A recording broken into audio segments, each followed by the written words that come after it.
one of the things that we need to think about is when we're thinking about systemic change, we want to intervene on several levels. There's the immediate level, right? What's going on right in this moment? We witness someone inappropriately touching a young woman, right?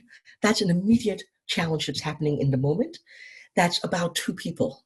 And it's a challenge that also is connected to a larger systemic societal challenge, which is the role and the positionality of men and women in society.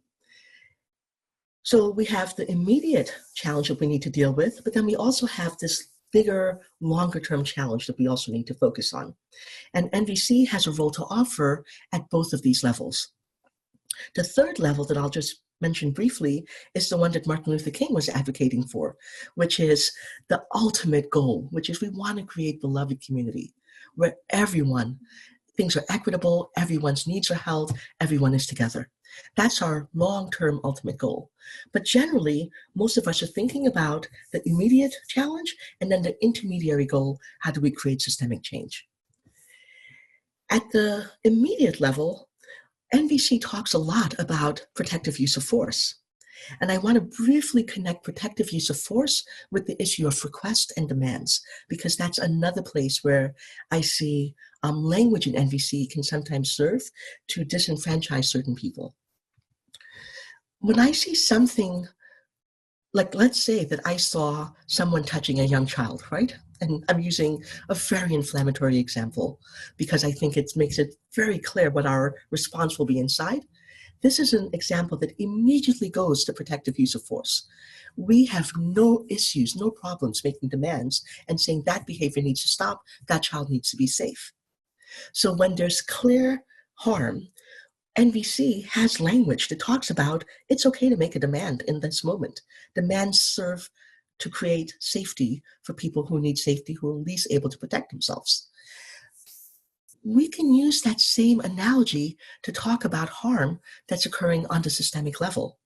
So when we talk about creating change, we want to figure out the spectrum from making requests for things to change and making demands for things to change.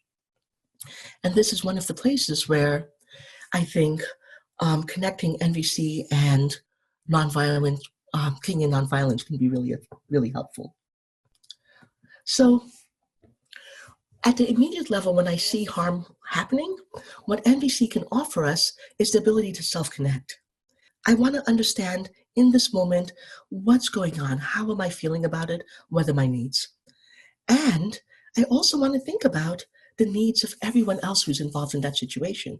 That's a clear strategy that NVC offers us.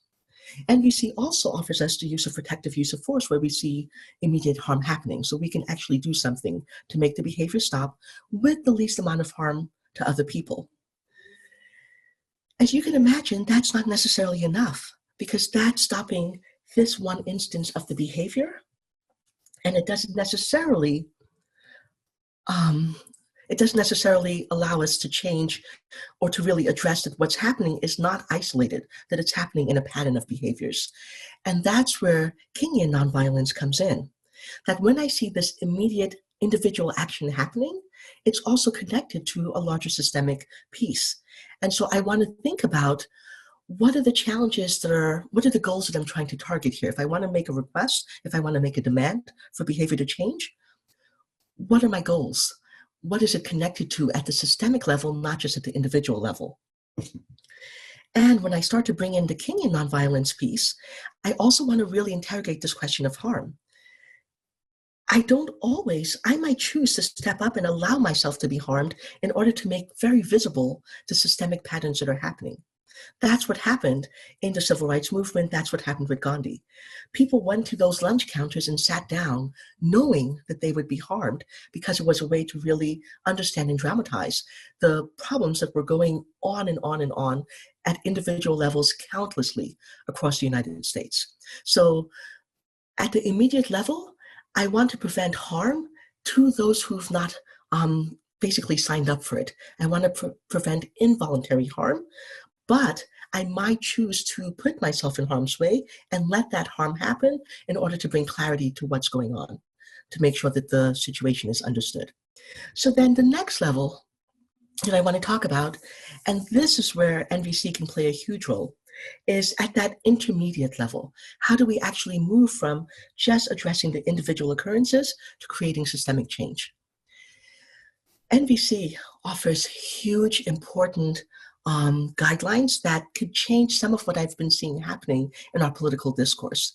Right now, there are a lot of people who are saying we need to change so much, right? The Me Too movement is a movement that's saying we need to stop the harassment, the sexual violence that women experience.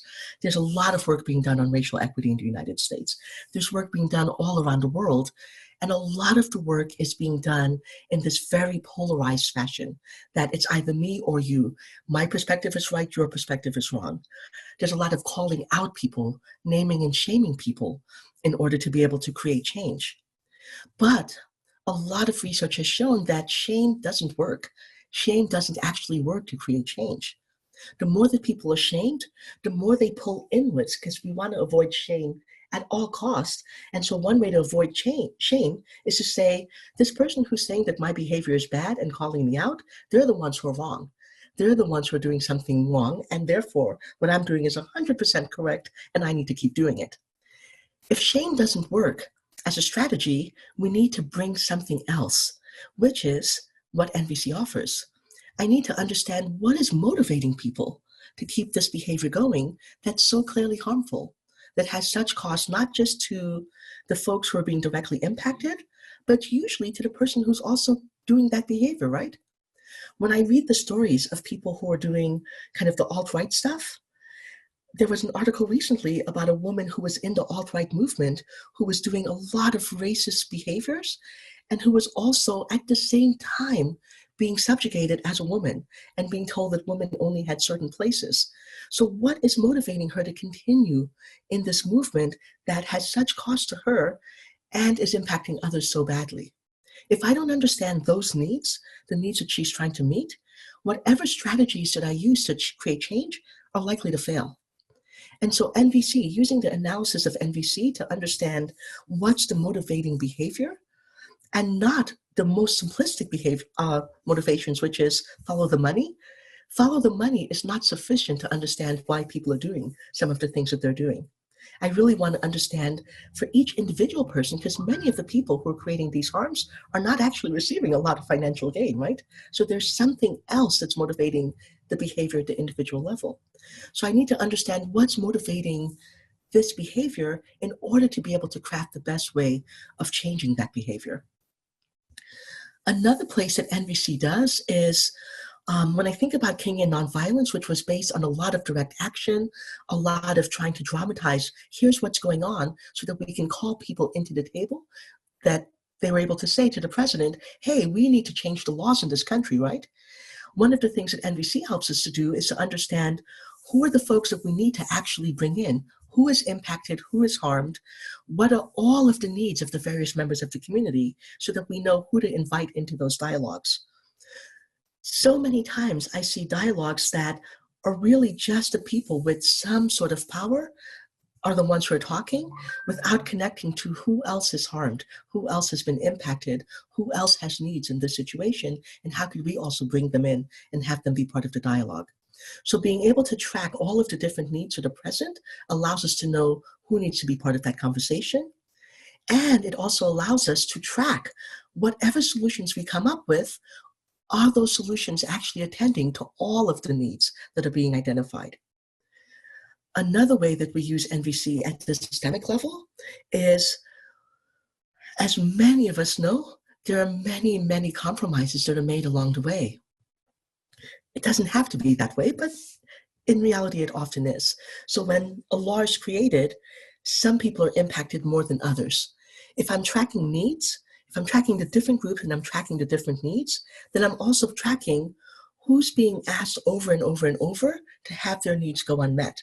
And is that happening at a systemic level? When communities, for instance, that are trying to deal with the amount of garbage that we produce, make decisions about where to put those garbage, one of the needs that are on the table are clean air, safe communities, managing environmental pollution, right? And when communities make the decisions about where to place garbage dumps, what we're going to do with garbage, who's going to pay for the cost of that garbage, a lot of times those decisions are made without considering the needs of all of the communities that are impacted. And so what happens over and over and over again, that garbage dumps are placed in communities of color. They're placed in communities where people have the least money because we're not tracking how often, or at least I hope we're not tracking, we're not tracking who's bearing the impact of those decisions.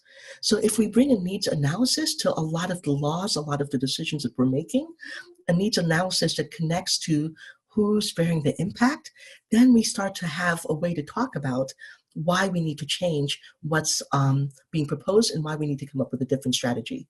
Because we don't want to keep having the same people be the ones to bear an impact. This is a really controversial, I'm imagining that this sounds in some ways gentler than it is, but it can be incredibly controversial.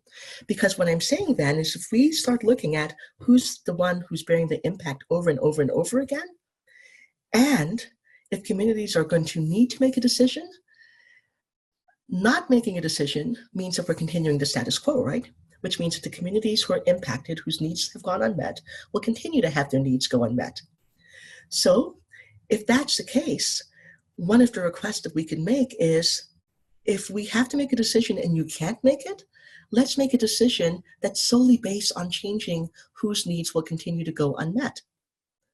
And if that's the case, the communities that have not been previously impacted might be asked to bear the impact.